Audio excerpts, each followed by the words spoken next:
रात ढलती है और पहाड़ों में बसा सुनहरी धारा कस्बा अचानक फुसफुसाहटों से भर जाता है। लोग डरते हुए कहते हैं, एक ऐसा आईना है जो इंसान का चेहरा नहीं, उसकी आत्मा दिखाता है। और जिस हवेली में वो आईना रखा है, वहां कदम रखते ही हवा ठंडी हो जाती है और सांसें थम सी जाती हैं।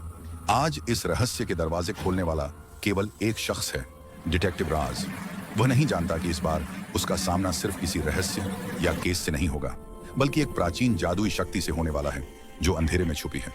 तो चलिए हम शुरू करते हैं जादू का आईना का असली राज और देखते हैं क्या यह आईना सच दिखाता है या सच छुपाता है।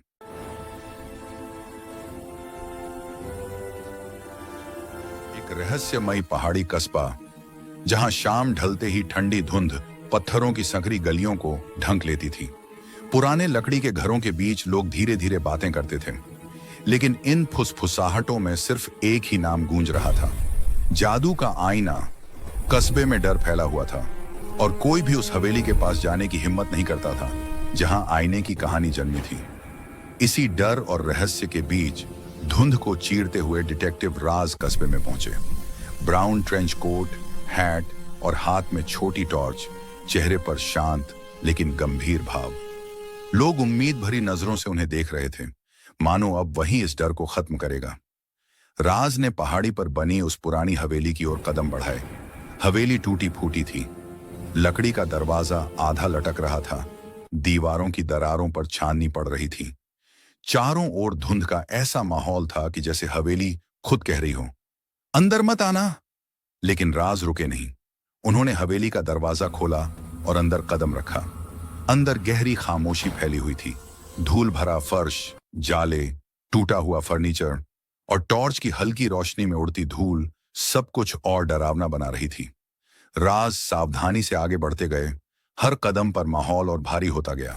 और तभी कमरे के कोने में उन्हें एक पुराना जादुई आईना दिखाई दिया।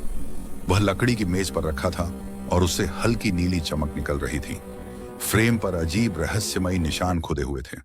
उसके आसपास धुंध घूम रही थी, जैसे आईना खुद जिंदा हो।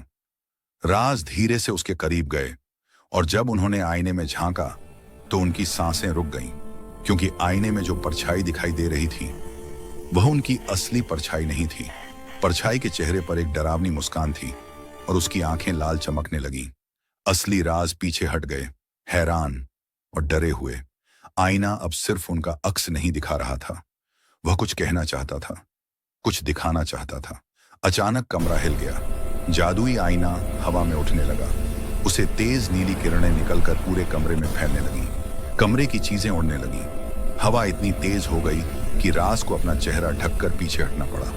माहौल पूरी तरह बेकाबू हो चुका था और फिर आईने से एक जादुई आत्मा बाहर निकली। चांदी जैसी ऊर्जा से बनी एक आकृति जिसकी आंखें उजली थीं। वह बुरी नहीं लग रही थी, लेकिन उसकी मौजूदगी बहुत गहरी और रहस्यमयी थी। राज सावधानी से उसे देखते रहे। आत्मा ने आईने की ओर इशारा किया। आईने में कई दृश्य उभरने लगे। कस्बे के लोग आईने में कैद थे। सदियों पुराना एक श्राप था और इस हवेली में कभी हुई एक बड़ी गलती की सच्चाई। राज ये सब देखकर हैरान रह गए। आईना सिर्फ जादुई नहीं था, वह एक पुराना कारागार था जिसमें मासूम लोगों की आत्माएं फंसी थीं। रहस्य समझते ही राज ने एक फैसला किया। उन्होंने अपनी टॉर्च की बदलती रोशनी और एक शक्तिशाली प्रहार के साथ उस जादुई आईने को तोड़ डाला। आईना टूटते ही नीली रोशनी का बड़ा विस्फोट हुआ। हवेली हिल उठी और सदियों पुराना श्राप एक चीख के साथ टूट गया। कुछ पल बाद कमरा पूरी तरह शांत हो गया। अगली सुबह पहाड़ी कस्बे में एक खूबसूरत सूर्योदय हुआ। हवा में शांति थी। जिन लोगों की आत्माएं आईने में फंसी थीं, वे अब आजाद थे। कस्बे के लोग खुशी से रो रहे थे और थोड़ा दूर खड़े डिटेक्टिव राज हल्की मुस्कान के साथ सब कुछ देख रहे थे। एक और रहस्य सुलझ चुका था और जादू का आईना अब सिर्फ एक टूटा हुआ टुकड़ा बन चुका था। अगर आपको ये कहानी पसंद आई तो वीडियो को लाइक जरूर करें, चैनल को सब्सक्राइब करें और बेल आइकॉन दबाना ना भूलें ताकि आप मिस ना करें डिटेक्टिव राज की अगली सस्पेंसफुल कहानियां।